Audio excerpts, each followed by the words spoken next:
দাও দাও দাও, এটাই দিয়ে দাও, এটাই দাও, এটাই দাও, সমস্যা নাই। একটু হাত দিয়ে তুমি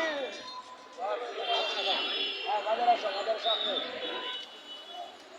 আমরা জানতে চাচ্ছি আপনি একটা বিষয় দিয়েছেন যে শোক র্যালি কর্মসূচি পালনের অনুমতি এবং সহযোগিতা প্রদান প্রসঙ্গে ডিএমপি কমিশনার রমনা জুনের একটি চিঠি আমরা দেখতে পাচ্ছি। এই বিষয়ে আপনি একটু কিছু বলেন আমাদেরকে।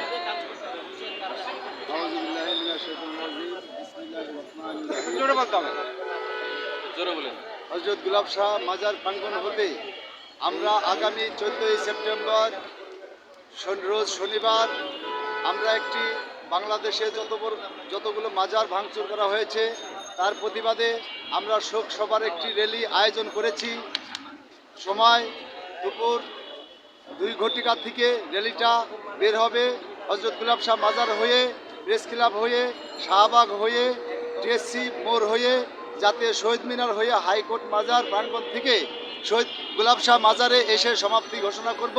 তারপরে মিলাদ হবে। এখানে আমরা অবস্থান করব। যদি আমাদের এই বাংলাদেশের মাজার বিভিন্ন জেলায় ভাঙচুর হচ্ছে সেটার কোনো প্রতিকার ব্যবস্থা সরকার না নেয় ততক্ষণ পর্যন্ত আমরা অবস্থান করব। এ বলে আমি আমার সংক্ষিপ্ত বক্তব্য শেষ করছি। আপনারা সবাই আহ্বান করছি, বাংলাদেশে যত তরিকতের মানুষ আছেন, আমার আশেকান জাকেরান ভাইয়েরা আছেন, সবাইকে আমন্ত্রণ জানাচ্ছি। কালকে বেলা 2 ঘটিকার সময় আপনারা উপস্থিত থাকবেন গুলাব শাহ মাজার প্রাঙ্গণে। ধন্যবাদ সকলকে। আসসালামু আলাইকুম ওয়া রাহমাতুল্লাহ।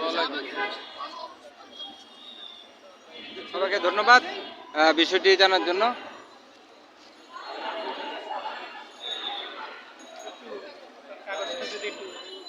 আমরা এই বিষয়টি আর একটু আমরা দেখব এবং একটু ছবি তুলে নিই, পরে আপনি বক্তব্যটা আবার পেশ করে দিন। এই বিষয়টি আমরা যেটা দেখতে চাচ্ছি এখানে হচ্ছে আজকে হচ্ছে 12ই সেপ্টেম্বর ডিএমপি কমিশনার রমনা জুনে শোক র্যালি কর্মসূচি পালনের অনুমতি প্রসঙ্গে এখানে একটি কথা আছে, সেটি হচ্ছে যে 14 সেপ্টেম্বর বিকাল শনিবার বিকাল 3 ঘটিকা থেকে 5 ঘটিকা পর্যন্ত গুলিস্তান গোলাপ শাহ মাজার হতে প্রেস ক্লাব পর্যন্ত শাহবাগ হয়ে শহীদ মিনার হয়ে হাইকোর্টের মধ্যে দিয়ে গুলিস্তান গোলাপ শাহ মাজারে প্রাঙ্গণে এসে সমাপ্তি হবে। এটি আমরা দেখতে পাচ্ছি তৈরি সুফি ফাউন্ডেশন বাংলাদেশের বিভিন্ন আশেক ভক্ত জাকেরান যারা আছি তরিকতের মধ্যে দাখিল আছি তারা সকলকে আহ্বান জানাচ্ছি। 2 ঘটিকার সময় থেকে আমরা একটি শোক র্যালি বের করব।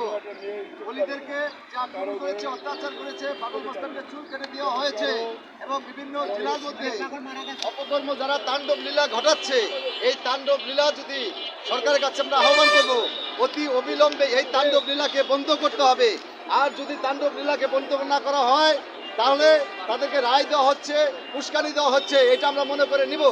এবং এই অতি অবিলম্বে সরকারের কাছে আমি আকুল নিবেদন জানাচ্ছি যে আপনি এই বিষয়ে আইনানুগের ব্যবস্থা গ্রহণ করবেন এবং যারা এগুলো করছে, এগুলো ঘটাচ্ছে, এই তাণ্ডব লীলা ঘটাচ্ছে, অলিদেরকে বেজ্জতি করছে, অলিদের সাথে বেয়াদবি করছে, তাদের আমরা সাধারণ মানুষ যারা আছি আমরা কোনো রাজনীতির সাথে জড়িত না, কোনো রাজনীতি করতে চাই না, আমরা সরকার হতে চাই না, সরকারে কোনো এমপি হতে চাই না। অতএব আমরা নিরীহ মানুষ, আমরা অলিদেরকে ভালোবাসি, অলিদের মহব্বতে প্রেমে এসেছি।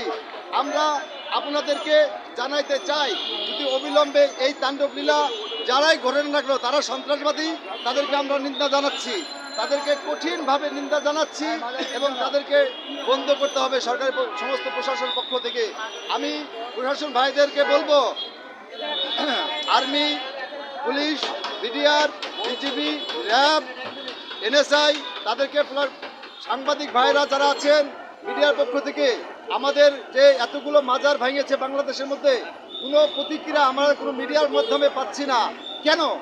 আমরা কি অপরাধ করেছি? কি আমরা কি কোনো জবরদখল করছি, কোনো জায়গা জমি দখল করছি কিনা, আমরা কোনো কিছুর সাথে রাজনীতির সাথে জড়িত আছি কিনা, সেগুলো বিবেচনা করে সরকার অতি অবিলম্বে আমাদের মাজারকে ভাঙচুর করা বন্ধ করতে হবে। এবং মাজারকে রক্ষা করতে হবে। সেই সুবাদে আমি আহ্বান করছি, আপনারা সকলেই বেলা 2 ঘটিকার সময় আসবেন এখানে, আমরা শোক র্যালি বের করব। ধন্যবাদ সবাইকে। আসসালামু আলাইকুম ওয়া রাহমাতুল্লাহি ওয়া বারাকাতুহু। আগামীকাল আমরা কি বলেন, সবাই আসবেন তো? সবাই একসাথে রাজি আছি কিনা? আগামীকাল 14 সেপ্টেম্বর বিকাল 2 ঘটিকা থেকে গোলাপশাহ মাজার গুলিস্তানে সবাই সমবেত হবেন। এখানে যে বিষয়টা নিয়ে আমরা কথা শুনলাম সেটি হচ্ছে যে এখানে শোক র্যালি এবং কর্মসূচি পালনের জন্য একটা সকলের সহযোগিতা চাওয়া হচ্ছে।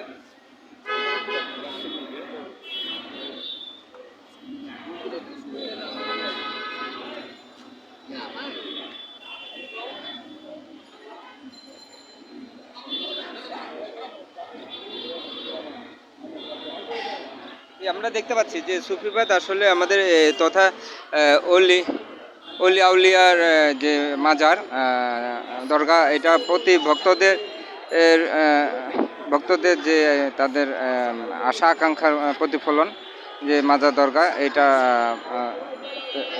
এটা ভাঙার যে একটা মহোৎসব চলছে, সেইটি বিষয়ে একটু কথা হচ্ছে যে আমরা সুফি আদর্শে তথা আউলিয়াগণের মাজার দরগার প্রতি ভক্তিবাদের বিশ্বাসী বাংলাদেশের শান্তিপ্রিয় নাগরিক, বর্তমানে উগ্র সাম্প্রদায়িক গোষ্ঠী পবিত্র মাজার ও দরগাসমূহে অগ্নিসংযোগ, ভাঙচুর ও লুটপাট সহ মাজারে খাদেম ভক্তগণের জখম আহত করে নিষ্ঠুর উন্মাদনায় মেতে উঠেছে। তাদের এহেন জঙ্গি কর্মকাণ্ডে শুধু আমাদের ধর্মীয় স্থানসমূহের পবিত্রতাই নষ্ট করেনি, বরং দেশের ধর্মীয় সম্প্রীতিতেও আঘাত হেনেছে।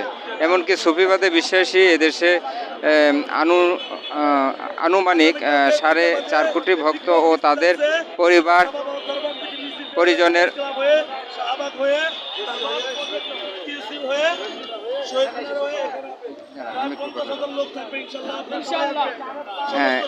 তাদের জঙ্গি কর্মকাণ্ডে শুধু আমাদের ধর্মীয় স্থানসমূহের পবিত্রতাই নষ্ট করেনি, বরং এদেশে ধর্মীয় সম্প্রীতিতে আঘাত হেনেছে।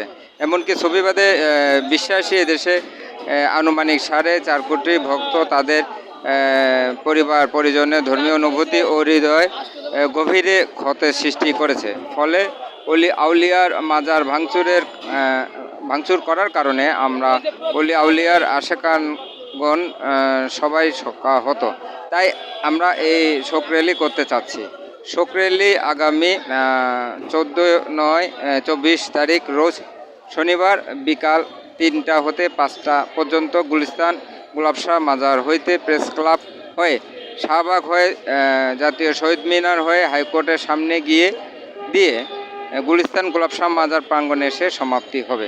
অতএব মহোদয় সমীপে বিনীত প্রার্থনা, শোক র্যালি পালনে আমাদের যাবতীয় সহযোগিতা অনুমতি প্রদানে বাধিত করবেন। সর্বজনীন তরিকত সুফি ফাউন্ডেশন বাংলাদেশের পেট আমরা দেখতে পাচ্ছি আল্লামা শেখ রফিকুল ইসলাম বাঙালি চিশতি। ওনার নম্বরটা দেওয়া আছে 017 তারপরে 6508-035। মানে এখানে সকলে আসার জন্য একটা বিষয় দেওয়া হচ্ছে, শোক র্যালি কর্মসূচি পালনে অনুমতি ও সহযোগিতা প্রদান করার জন্য ডিএমপি কমিশনার রমনা জোনের একটা চিঠি আমরা দেখতে পাচ্ছি 12/9/2024, এটি আমরা দেখতে পাচ্ছি। যাই হোক, আপনারা এটির সাথে যারা একত্রতা পোষণ করবেন তা এখানে আসবেন। আশা করি এখানে আমরা একটা চিঠি দেখতে পাচ্ছি, চিঠি বিষয়বস্তু দেখতে পাচ্ছি। সবাইকে ধন্যবাদ। দেশময় বাংলাদেশ আমাদের চ্যানেলের সাথে থাকবেন, সাবস্ক্রাইব করবেন, শেয়ার করবেন, কমেন্ট করবেন। সবাই সাথে থাকার জন্য সবাইকে ধন্যবাদ। দেশময় বাংলাদেশের সাথে আমরা আছি, আপনাদের কাছে নিত্য নতুন বিষয়গুলো তুলে ধরবো। সবাইকে ধন্যবাদ। দেশময় বাংলাদেশ।